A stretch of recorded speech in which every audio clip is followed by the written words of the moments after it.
ढोलकपुर के जंगल में एक टुनटुनी चिड़िया अपने पति कालू कौवे और अपनी बेटी पिंकी चिड़िया के साथ रहती थी। टुनटुनी चिड़िया का पति कालू कौवा एक किसान था। वह अपने खेत में बैगन की सब्जी बोया करता था।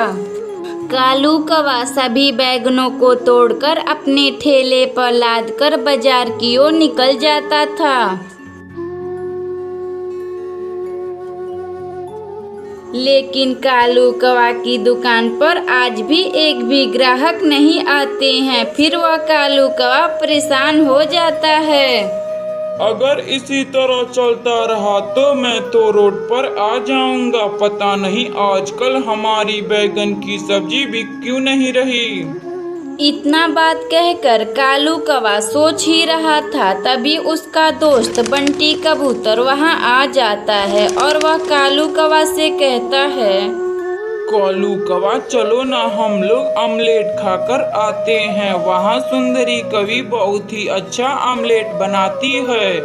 अरे नहीं बंटी भैया, मेरा आजकल समय नहीं चल रहा है, मैं कहीं नहीं जा सकता।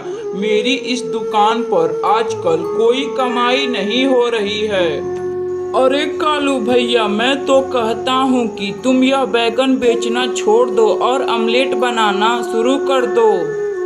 अरे हाँ बंटी भैया, तुम यह सही कह रहे हो। मैं इस बारे में टुनटुनी से बात करूँगा। फिर वह कालू कौवा वहां से अपने घर आ जाता है और अपनी पत्नी टुनटुनी चिड़िया से कहता है, टुनटुनी, हम लोगों का सब्जी का ठेला इस समय सही से चल नहीं रहा। मैं तो कहता हूँ कि टुनटुनी, हमें कोई और काम शुरू करना चाहिए। ये आप सही कह रहे हैं जी, हमें और कोई काम शुरू कर देना चाहिए जी, मगर आप क्या करेंगे? टुनटुनी, मैं तो कहता हूँ कि हमें अंडा ऑमलेट बेचना चाहिए। यह जंगल में खूब बिकेगा।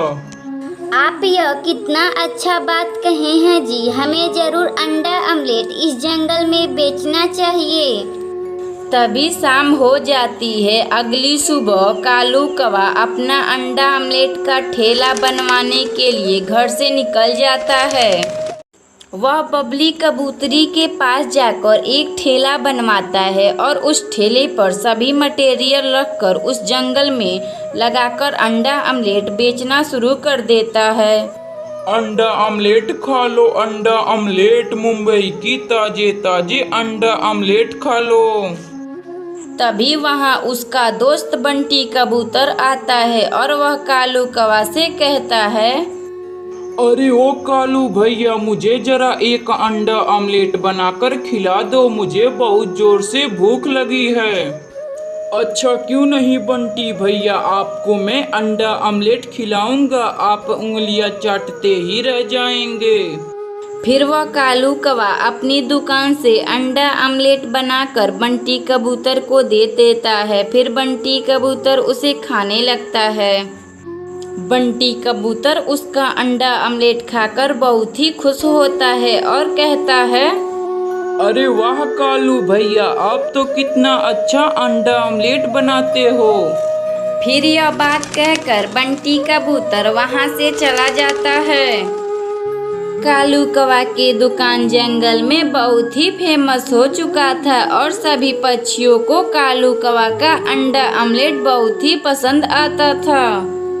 एक दिन किसी कारण कालू कौवा का तबीयत खराब हो जाता है। तबीयत खराब हो जाने की वजह से एक दिन कालू कौवा का मौत हो जाता है। अब मैं क्या करूं पिंकी, मेरे पास तो कोई काम भी नहीं है कि मैं उसे करके तुम्हें कुछ खिला सकूं। मम्मा, क्यों ना आप पापा का अंडा ऑमलेट का बिजनेस को फिर से शुरू करती हैं। पापा का अंडा ऑमलेट का जगह बहुत ही फेमस है।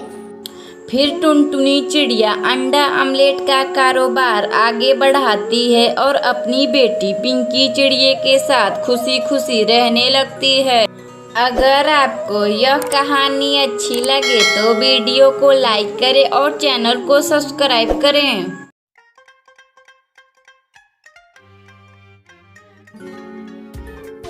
हिमालय के जंगल में एक टुनटुनी नाम की चिड़िया अपने पति कालू कौवे के साथ रहती थी। टुनटुनी चिड़िया के 2 बच्चे थे, एक का नाम पिंकी चिड़िया, दूसरे का नाम सुनहरी था।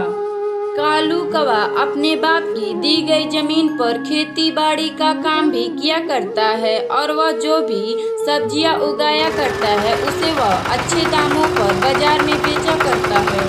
एक दिन की बात है जब कालू कौवा अपने घर पर बैठकर आराम कर रहा होता है तो तभी उसकी पत्नी वहां आकर उससे कहती है, अजी सुनते हो, बाजार से प्याज खरीद कर लाना, घर में सारा प्याज खत्म हो गया है। तुम तो सभी सब्जियां उगाते हो, बस प्याज क्यों नहीं उगाते?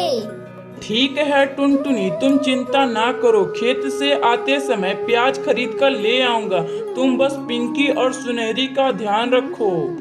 तब तक आप लोग कमेंट बॉक्स में बताएं कि 25 - 5 कितना होता है। और इतना बात कहकर कालू कौवा अपना लंच बॉक्स लेकर खेत में चला जाता है। लगातार 5-6 घंटे काम करने के बाद कालू कौवा अपने घर आ रहा होता है तो तभी उसको अपनी चाची दिखाई देती हैं जो तरह तरह की सब्जियां बेच रही थी। फिर कालू कौवा बिना कुछ सोचे समझे जल्दी से अपनी चाची के पास जाता है। अरे चाची, आप प्याज कितने रुपए भाव दे रही हो? अरे कालू बेटा, यह प्याज मैं 20 रुपया किलो दे रही हूँ। अच्छा ठीक है चाची, आप मुझे 1 पसेरी प्याज दे दो। तुम्हारी बहू टुनटुनी मांगी है यह प्याज। अरे यो सुनहरी की माँ, ये लो प्याज। सब्जी में थोड़े थोड़े ही प्याज डालना क्योंकि प्याज बहुत महंगे मिल रहे हैं। सोच रहा हूँ कि इस बार मैं अपने खेत में प्याज की केवल खेती करूँ। अगर पिछली बार मैं खेत में प्याज की खेती करता तो इस बार बहुत मुनाफा पाता। मैंने तो तुमसे पहले ही कहा था जी, तुम प्याज की खेती करो। पूरे साल प्याज की डिमांड बहुत महंगी होती है क्योंकि बिना प्याज की कोई सब्जी नहीं बनाता है। तुम्हारी बात सही है भाग्यवान, कल ही मैं शहर जाकर प्याज का बीज खरीद कर ले आऊंगा। और अगले दिन कालू कौवा प्याज का बीज खरीद कर ले आता है और अपने खेत में बो देता है। 2 महीने बीत जाते हैं और एक दिन कालू कौवा अपने घर आया तो अपनी पत्नी टुनटुनी चिड़िया से कहता है, टुनटुनी, तुम्हारे पास कुछ पैसे हो तो दे दो, मुझे खेत में खाद डालना है। अजी मैं आपको कहाँ से पैसे दूं? जो पैसे कुछ बचे थे उससे मैं घर खर्च में लगा दी। अब मेरे पास सिर्फ एक मंगलसूत्र है, आप इसे बेचकर अपने खेत में खाद डाल दीजिए।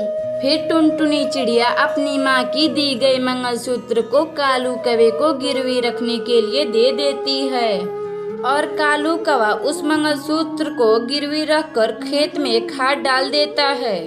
देखते ही देखते कालू कौवा की प्याज की फसल रंग ला देता है। फिर कालू कौवा सभी प्याजों को अच्छे दामों पर बाजार में बेच आता है और उन पैसों से कालू कौवा अपनी पत्नी टुनटुनी चिड़िया का मंगलसूत्र छुड़वाकर अपने घर लाता है। फिर टुनटुनी चिड़िया और कालू कौवा खुशी खुशी रहने लगती हैं।